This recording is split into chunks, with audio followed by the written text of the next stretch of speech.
Hello everybody, this is Bharat. I'm here to explain about the file system. My teammates are Mr. Vasudev Singh Chauhan and Pramod Kumar and myself, Bharat Kumar. Uh, First, I would like to tell about the what are the objectives of this entire presentation. Here we are going to know about what exactly the file mean and what is a file system and what are the different file systems that are available now, and certainly we may encounter where we unknowingly delete our files, and what are the chances of recovering of those files deleted, and what file system are we using in our devices, handheld devices or personal computers or servers or some gaming computers like that. And finally we want to explain about the Linux file system structure. And here we go about what exactly a file. A file is nothing but a collection of data, and of course it's a collection of data but in a format of binary. But while we see it in a system, it will be in an understanding manner. But in order to talk about the computer language perspective, every file is a collection of uh, a memory, like a secondary storage memory, where the information is recorded on the secondary storage. In terms of computer language, we can say that file is a logical unit of information which is created by a process. We can see that. And next, that it can also be called as a logical storage actually, which is abstracted by operating systems from physical properties of a storage. And when we move on to the next, we have a file attributes. uh, Attributes are nothing but a properties of a file, we can say that. These can be addresses of, suppose we have suppose I am Bharat. I have some attributes when I joined in this Tamuk. Like I have my ID, I have my KID, I have my KUID, like that. I have my own courses IDs, like that. So similarly, every file will have its own attributes. Like there are certain predefined attributes like a name, identifier of name of file, identifier of file, and type of file, and the location where the file is stored, and we have also the size of the file, and protection, what kinds of authorization protections are given to that particular file. Suppose every whether the entire all the users in that particular system can see that file or can use that file, can read or write or modify that particular file. And also we have a time and date, and also the user identification, where time and date is nothing but the creation of that file and modified time of that file on that particular file, and also the particular user that has created that particular file, and the user that has modified that particular file, and so on.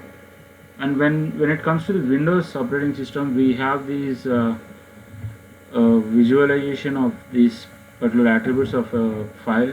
Suppose if you can see, we have a file type of text document, and we have an attribute called location and size. We have an attribute called created time and modified time, access time, and also the name of the file, so called create an ASP.NMEC website. And here we can also see the owner of this particular file, so called myself, and the computer of this file. And this way we can see the attributes of a file in Windows system. And when it comes to the Linux, we have two different, where we can see that from the command window we're typing as ls, list of the show the list of the files of the particular directory. Here we have a single file with the read write operations, and also the date of the file and time.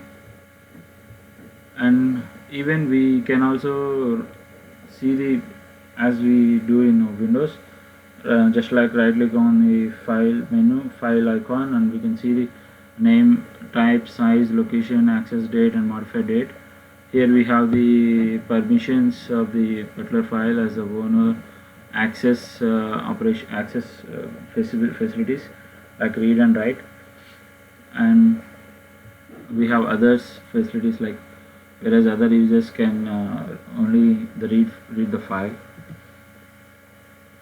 And next is of the file system. Till now we have seen the file as a group of information, and when coming into the operating system, we should have some certain methods and data structures to arrange all these entire information in a particular manner on the hard disk or on the memory. Uh, for this purpose, we adopt a name called file system.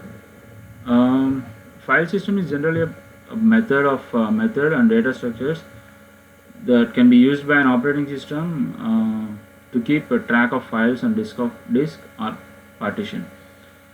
Whereas there is the way the files are organized on the disk.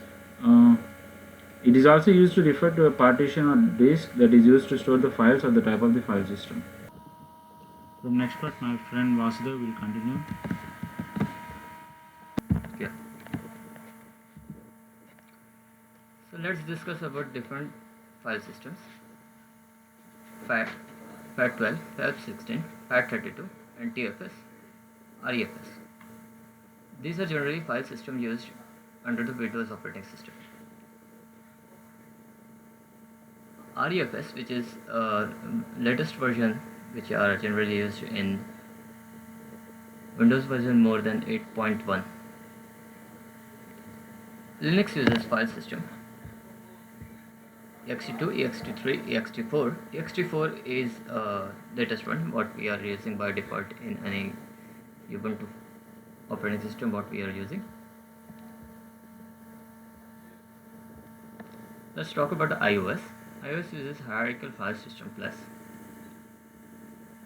Solaris is BSD and Unix uses file system USF. USF is Unix file system. Let's talk about data recovery.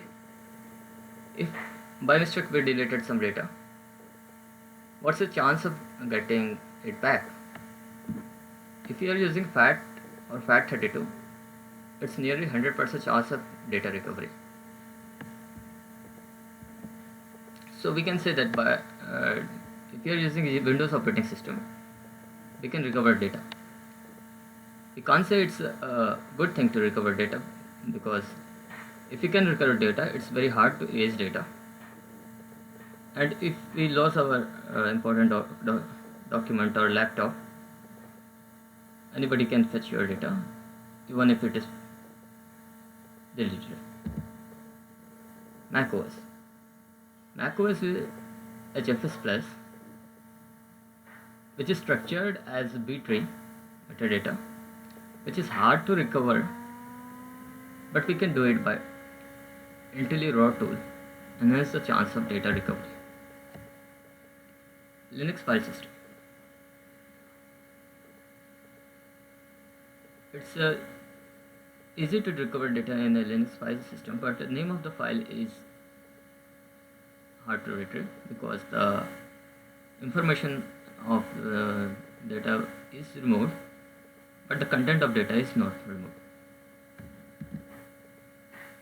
Let's talk about the Linux file system.